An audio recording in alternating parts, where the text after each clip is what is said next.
Bonjour à tous et bienvenue dans le héros du Wargame, le JT du hobby de la chaîne 40 000 Wargamers. Au sommaire cette semaine du héros du Wargame, le nouveau tome de l'éveil psychique, la guerre de l'araignée, suivi d'un tour d'horizon des leaks des règles de l'AV9. Cette semaine, un nouveau tome de l'éveil psychique est disponible. La guerre de l'araignée, car c'est son nom, sera accompagné de la sortie de la nouvelle figurine du super vilain Fabius Bill. Il sera accompagné de son fidèle chirurgien acolyte. Une sorte de duo à la Minus et Cortex recomposé pour l'occasion. Il accompagnera avantageusement vos armées du chaos faisant office de buffer d'unité. Et en plus, la figurine est charismatique. Que demande le peuple ? Fabius Bill est le personnage central de la guerre de l'araignée. Une saga qui s'étendra sur toute la galaxie, en passant même par les ruines de la défunte Cadia. Les aventures de Fabius Bill seront l'occasion de développer de nouvelles règles pour la Death Guard, l'Adeptus Custodes, les Sœurs du Silence, les Assassins Impériaux, et même une nouvelle manière de jouer les Space Marines du Chaos. Ça promet. Fabius Bill est de retour, ok, mais qui est-il ? Son nom est maudit à travers la galaxie depuis 10 000 ans. Il était apothicaire dans la Légion des Empereurs Children et a basculé dans l'hérésie avec elle. Obsédé par sa quête d'un homme nouveau génétiquement modifié, n'hésitant pas à aller jusqu'à Comorag pour perfectionner son art avec les Zemonculi. Dans la guerre de l'araignée, il est poursuivi par les agents de l'Imperium, mais aussi la Death Guard, à qui il a dérobé un précieux artefact. Le Clone Lord, comme il faut désormais l'appeler, est parfaitement représenté par sa nouvelle figurine et par de nouvelles règles. On dirait bien que quelques ajustements ont été faits depuis le Codex Space Marine du Chaos. Fabius Bill a donc 6 de mouvement, 2 au close, 3 en tir, 4 en force, 4 en endurance, 5 points de vie, 4 attaques, 9 en commandement et une sauvegarde à 3+. Son arme est la baguette du tourment, arme de mêlée avec force +1, PA-1, dégâts d3. Il porte aussi dans son dos un chirurgeon, une arme de mêlée très puissante, force 4, PA-2, dégâts 1, qui peut faire 3 attaques supplémentaires. Le chirurgeon apporte aussi à Fabius Bill un Feel No Pain à 5+. De plus, au début de chaque tour, Fabius Bill regagne un des 3 points de vie. Voilà qui devrait le rendre très tanky sur les champs de bataille. Fabius Bill améliore aussi les autres unités à la fin de la phase de mouvement jusqu'à la fin de la bataille. Sur un des 3, on peut avoir plus 1 en force, plus 1 en endurance ou plus une attaque. A noter qu'avec son acolyte, ce dé est ajustable à plus ou moins 1. Fabius Bill opère donc au sens propre comme au sens figuré, au cœur de la bataille. La guerre de l'araignée, toujours, les créations de Mr. Bill, la suite. On commence par un bonus de faction gratuit pour tous ceux qui suivent le Clone Lord, plus 1 en force, plus 1 en mouvement. Une nouvelle relique, le Home qui voit tout, permet de récupérer un PC utilisé sur un 5+, avec les restrictions habituelles du jeu égal. Qui dit PC dit stratagème, les stratagèmes justement, le tendon macro-tensile. Pour un PC, vous choisissez une unité des créations de Bill autre que des cultistes, et celle-ci pourra advance et charge avec un bonus de +1. Advance et charge dans le même tour. Les visages monstrueux, toujours pour un PC. Au début de n'importe quelle phase, choisissez une unité à l'exception là aussi des cultistes. Toutes les unités à moins de 6 pouces de celle-ci auront un malus de -1 pour toucher. A noter aussi que le Rumor Engine de cette semaine pourrait bien être une création de Bill. Fabius Bill est décidément la star de la semaine avec la sortie du 3e livre sur ses aventures clonesques, Fabius Bill, Manflyer. V8 toujours et la guerre de l'araignée encore, toujours pour Warhammer 40 000, les nouvelles règles pour la Death Guard. Que les adeptes de Mortarion se réjouissent, la Death Guard a enfin de nouvelles règles grâce à l'éveil psychique. Nurgle a été particulièrement généreux en cette fin de V8 avec pêle-mêle une relique qui donne une 5+1 vue à 7 pouces, un strata qui donne une attaque de plus avec des couteaux de la peste, un autre qui donne plus 6 pouces de portée aux armes de la peste, même aux armes de mêlée. Alors là, j'avoue, j'ai pas compris. Un couteau de la peste devient une arme de tir ? À voir. Enfin, un 3e strata qui permet de mettre une unité de Postwalker en FEP. Pour finir, un trait de seigneur de guerre permettra de regagner jusqu'à 3 points de vie par tour pour autant de morts faits au corps à corps dans les rangs adverses. Pour être plus clair, si vous tuez des unités adverses au corps à corps, vous pouvez regagner jusqu'à 3 points de vie partout. L'éveil psychique, la guerre de l'araignée, est décidément très dense avec des règles pour l'Imperium. En effet, l'Adeptus Custodes, les Sœurs du Silence et l'Officio Assassinorum traquent tous Fabius Bill à travers les ruines de la défunte Cadia. Commençons par les élus de l'Empereur en armure dorée. Pour un PC, le stratagème Fraternité des Héros permet à une unité Custodes de faire des interventions héroïques. Toujours pour un PC, Pattern de tir supérieur permet à une unité qui n'a pas Advance de doubler le nombre de ses tirs pour les armes à tir rapide et pistolet. Toujours chez les custos, vous pouvez donner un nouveau trait à votre capitaine avec bouclier, et notamment Lock Warden. Ce trait donnera un malus de -1 à vos ennemis pour vous toucher et un -1 à ces mêmes ennemis en sauvegarde d'armure comme en sauvegarde invulnérable. Au niveau des reliques de Terra, à noter la Swift Silver Talon, une lance qui vous permettra de tirer et charger même quand vous aurez Advance, ou bien que vous avez battu en retraite. Vous pouvez aussi rejoindre les émissaires de l'Imperium et utiliser pour un PC leur stratagème. La main de l'empereur qui éliminera tous les malus et bonus qu'une unité ciblée pourrait vous donner. Par exemple, le couvert, plus de -1 en tir si vous tirez sur de la létoc, etc. Toujours pour les custos, vous pourrez transformer votre capitaine en capitaine commandant pour un PC. Cela vous permettra de personnaliser votre chef en lui donnant plus de points de vie ou plus de attaques quand il combat des unités de plus de 6 figurines. Passons maintenant aux chasseuses de sorcières, les Sœurs du Silence. Avec leur règle Talon de l'Empereur, les Sœurs de Silence peuvent être ajoutées à n'importe quelle armée custodes.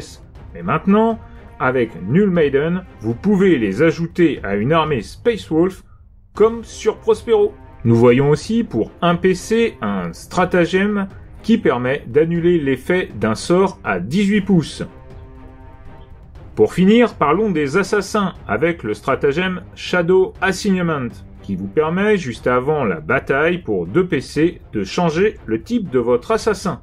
2 PC, ça peut paraître cher, mais vu que pour 0 PC, vous avez un stratagème qui vous permet d'en regagner 1 par personnage tué et 2 si c'est le seigneur de guerre adverse, comment dire, c'est pas un peu pété comme strata? Gageons que ce stratagème va encore faire jaser. Si nous pouvions le convertir, il deviendrait un allié très puissant. On attaque la deuxième partie de ce héros du wargame avec des news de la V9 et pas des moindres. Les chars sont de retour. Étrange, en ce qui me concerne, les détachements motorisés de ma garde impériale cadienne n'ont jamais quitté les tables de jeu. Mais bon, voyons ce qu'on nous dit. Les chars, les marcheurs titanesques et les bêtes monstrueuses vont devenir encore plus menaçants. Les véhicules et monstres qui sont engagés au corps à corps pourront tirer sur les unités au close, même si elles sont au corps à corps avec d'autres unités. C'est fort. En gros, un de vos véhicules, qui serait entouré de Genestealer par exemple, pourrait tirer sur ces sales bestioles. Et même si celles-ci sont au corps à corps avec d'autres unités à vous. De plus, si ce coup de Karcher à courte portée a détruit tous les assaillants ennemis, les autres armes du véhicule pourront tirer sur les unités plus lointaines.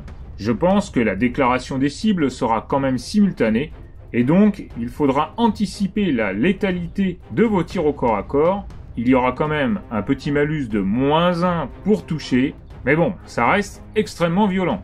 De plus, on apprend dans cette news que les infanteries auront toujours un malus de -1 pour tirer avec des armes lourdes, en ayant bougé. De plus, cela implique que ni les véhicules, ni les monstres, ni les motos, en bref, tout ce qui n'est pas infanterie n'aura pas de malus de -1 avec des armes lourdes en ayant bougé. Bon bah voilà quoi, les châssis en tout genre vont devenir monstrueux, c'est le cas de le dire. V9 toujours avec une news sur les armes à blast. Cette règle vient s'additionner aux règles déjà existantes. Si une arme à blast vise une unité entre 6 et 10 figurines, celle-ci fait toujours un minimum de 3 attaques. Exemple, une grenade D6 fait toujours au moins 3 attaques si l'unité visée a plus de 6 figurines. Et si l'unité visée a plus de 11 figurines, vous ne jetez pas de dés, Le nombre d'attaques est toujours le maximum possible, en l'occurrence 6 avec une grenade. Il est noté que cette règle implique déjà 174 armes avec cette capacité. Point important, et c'est plutôt une surprise, les armes à blast ne pourront pas tirer sur les unités au corps à corps, avec le véhicule ou le monstre. Donc, contrairement à ce qui avait été pressenti, les lance-flammes sont useless. C'est assez bizarre. V9 et news de règles toujours après les véhicules et les armes à blast, voici maintenant que Warhammer Community nous fait part des règles de terrain. Games Workshop a revu sa copie pour cette V9 dans une volonté d'équilibre et d'immersion. Tous les types de terrain rentrent désormais dans une des 4 catégories suivantes: collines, obstacles, terrain ou bâtiments. La façon dont les unités interagissent avec les terrains dépendront aussi du type et de la taille de l'unité. Par exemple, les collines font essentiellement partie du champ de bataille et sont traitées comme un terrain découvert et n'offrent aucune protection. Les obstacles, en revanche, sont le meilleur ami de l'infanterie à pied, car ils offrent une sauvegarde de couvert contre les armes de tir. Les terrains sont définis par des traits ou caractéristiques. Ceux-ci seront cumulables. Un bunker sera ainsi couvert léger, couvert lourd, mais aussi cassable et instable. Ces options seront à définir avec votre adversaire en début de partie. Le couvert léger, +1 à la sauvegarde de couvert contre les tirs, rien de bien nouveau. Le couvert lourd, +1 à la sauvegarde contre les attaques de mêlée, sauf si l'attaquant a chargé à ce tour, c'est pas dingue, à voir ce que ça va donner au final. Occultant, si le terrain en question fait au moins 5 pouces de haut à son zénith, les figurines ne peuvent pas voir à travers ou au-dessus de cet élément de terrain. De ce fait, cette figurine n'est pas visible des autres, sauf si vous pouvez tirer une ligne de vue entre elles. Les figurines dans ou sur cet élément de terrain pourront toujours voir les aircraft et les modèles ayant plus de 18 points de vie. Bref, pour être franc, il faut attendre de voir car il y a un truc qui m'échappe. Je ne vois pas ce qui change par rapport aux règles actuelles, à part pour les titanesques et les avions. Poursuivons avec une bonne nouvelle. Warhammer Community nous explique qu'il y aura dans le livre de règles des exemples de champs de bataille type. Ces exemples montreront où placer les décors par rapport au type de scénario et à la taille de la table de jeu.